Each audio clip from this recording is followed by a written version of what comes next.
Which of the following elements has the lowest melting point? निम्नलिखित में से किस तत्व का गलनांक बिंदु सबसे न्यूनतम है? तो रेडॉन का। हुक्स लॉ, हुक का नियम क्या है? तो stress is directly proportional to एस्ट्रॉन।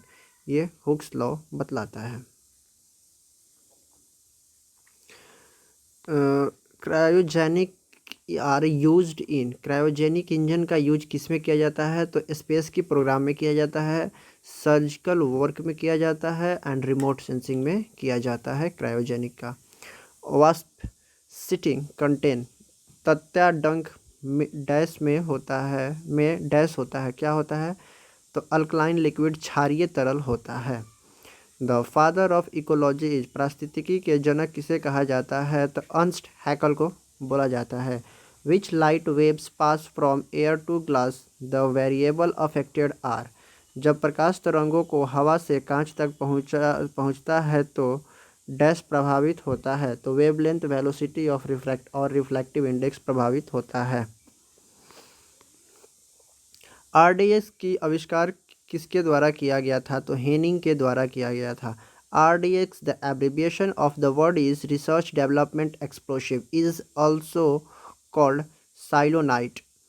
It is the powerful explosive discovered by George Friedrich Henning of Germany and patented in 1898, but not used until World War II, when most of the warring power introduced it. RDX इस शब्द का संक्षिप्त नाम है, research department explosive है। इसे साइक्लोनाइट भी कहा जाता है। यह 1898 में जर्मनी के जॉर्ज फ्रेडरिक हेनिंग और पेटिंग द्वारा खोजी गई शक्तिशाली विस्फोटक है, लेकिन द्वितीय विश्व युद्ध तक इसका उपयोग नहीं किया गया था, जब अधिकांश युद्ध स्तर शक्तियों ने इसे पेश किया था। Both of elements of first period contain valence electron in, पहली अवधि के दोनों तत्वों में वैलेंस इलेक्ट्रॉन किस में होते हैं? तो के सेल में। Both the element of first period contain valence electron in के सेल, पहली अवधि के दोनों तत्वों के कोशों में वैलेंस इलेक्ट्रॉन होते हैं। The metal which is always present in an amalgam is, तो इसको बोलते हैं धातु जो सदैव एक अमेलगम में मौजूद होता है, उसको बोलते हैं mercury. Which of the following is not a group of polysaccharide, निम्नलिखित में से कौन सा पॉलीसेक्राइड समूह नहीं है? तो all of the above, starch and glycogen, cellulose and chitin, starch and cellulose, ये सारा का सारा पॉलीसेक्राइड समूह में नहीं आता है। Who discovered the gamma ray, gamma किरणों की खोज किसने की थी? हेनरी बैकेरल ने की थी। A device which convert the electrical energy into mechanical energy, electrical से मैकेनिकल एनर्जी में कन्वर्ट उपकरण का नाम क्या है जो इलेक्ट्रिकल यांत्रिक ऊर्जा से परावर्तित ऊर्जा में, सॉरी विद्युतीय ऊर्जा से यांत्रिक ऊर्जा में कन्वर्ट करता है, परिवर्तित करता है? वो है electric motor. Electric motor is a device which converts the electrical energy into mechanical energy. Electric motor involves the rotating coil of wire which are driven by the magnetic force exerted by the magnetic field on an electric current. Which of the following does not react the water and steam? निम्नलिखित में से कौन पानी और भाप के साथ प्रतिक्रिया नहीं करता है? तो वो है गोल्ड। सिल्वर और गोल्ड, Ag और Au does not react with water and vapour, चांदी और सोना पानी और वाष्प के साथ प्रतिक्रिया नहीं करता है। Electric motor operating at low voltage tends to burn out because, कम वोल्टेज पर चलने वाली इलेक्ट्रिक मोटर्स जल जाती है क्योंकि they draw more current with in inversely proportional to the voltage, इनमें अधिक विद्युतीय धारा का प्रवाह होता है जो वोल्टेज के व्याख्याक्रमानुपात होता है। Electric motors operating low voltage tends to burn out because they draw more current which is inversely proportional to the voltage. Food gets cooked faster in closed vessels because water start boiling at high temperature due to the high pressure. उच्च दाब के कारण पानी उच्च तापमान पर उबलता है। Food can be cooked faster in a cooker pressure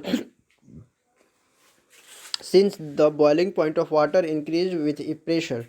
As the water boils, the steam produced cannot evaporate, so the pressure inside the cooker increases at higher elevations. Atmospheric pressure is lower, and therefore water boil at low temperature.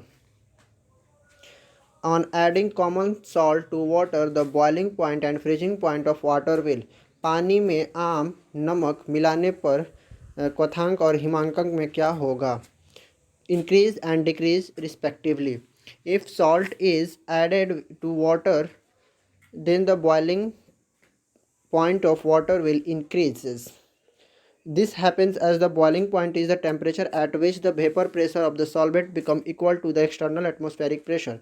Similarly, it also decreases the freezing point, which in turn will interference the foreign solution's crystal structure. That means the temperature will have the colder to overcome its freezing and its mixture anyway. जब पानी में नमक को मिलाते हैं तो उसका boiling point है वो बढ़ जाता है और उस तरह से फ्रीजिंग पॉइंट जो होता है वो भी डिक्रीज़ कर जाता है, क्या होता है, घट जाता है, उस पर भी इफ़ेक्ट पड़ेगा. The specific and objective study of animal behaviour is called. पशुओं के व्यवहार के वैज्ञानिक और वस्तुनिष्ठ अध्ययन को कहा जाता है ethology. Which enzyme digest protein in the stomach. आमाशय में कौन सा एंजाइम प्रोटीन को पचाने में मदद करता है? तो pepsin. Meibomian gland are located in. Meibomian ग्रंथि किसमें स्थित होती है? तो आँख में होती है. Which of the following vitamin help in the absorption of calcium. निम्नलिखित में से कौन सा विटामिन कैल्शियम के अवशोषण में सहायक है? तो विटामिन डी. कहाँ से मिलता है? तो सूर्य से मिलता है. David Hughes invented microphones. David Hughes of USA invented microphone in 1878. संयुक्त राज्य अमेरिका के डेविड ह्यूजेस ने 1878 में माइक्रोफोन का आविष्कार किया था. मशीन गन का आविष्कार रिचर्ड गैटलिन लिंक के द्वारा किया गया था.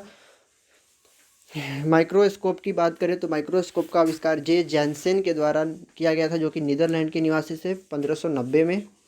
और मोटरसाइकिल का आविष्कार एडवर्ड बटलर के द्वारा किया गया था, इंग्लैंड के निवासी थे, 1884 में.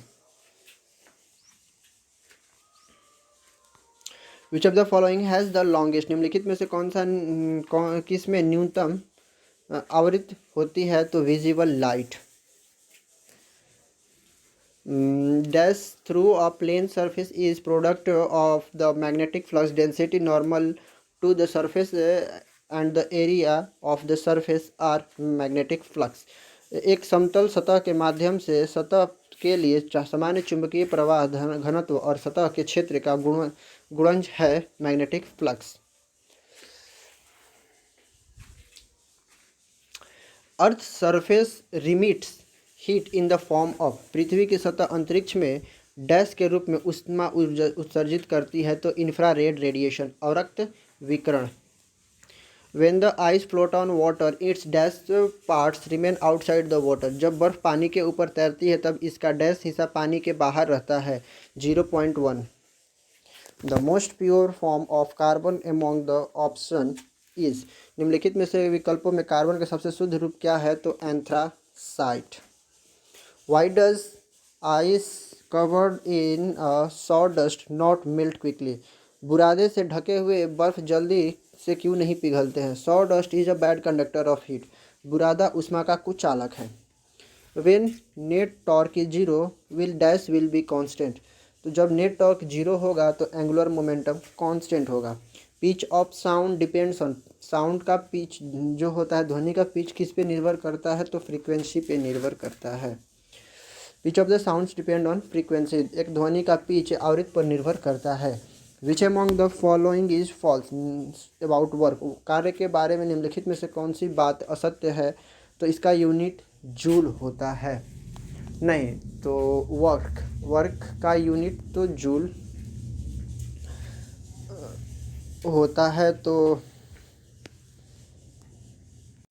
यहाँ पे ये आंसर गलत है। वर्क का यूनिट तो जूल होता ही है, क्योंकि वर्क का फॉर्मूला ही होता है W is equal to force into displacement into cos theta. वैसे अगर कॉस थीटा की वैल्यू, अगर थीटा की वैल्यू 0 होती है तो यानी कि वहाँ पे कॉस थीटा का वैल्यू 1 हो जाता है, तो एफ एस हो जाता है, तो फोर्स इंटू डिस्प्लेसमेंट। तो फिर यहाँ पे वर्क का जो यूनिट है वो जूल होता है, ये करेक्ट है। बट इसमें पूछ रहा है कि कौन सा गलत है, तो स्केलर क्वांटिटी नहीं होती है, ये थोड़ा सा मिस्टेक है यहाँ पे, ये वाला। यहाँ पे हो जाएगा कि स्केलर क्वांटिटी ये होती है, बट यहाँ पे ये जो वेक्टर क्वांटिटी लिखा हुआ है ये गलत है।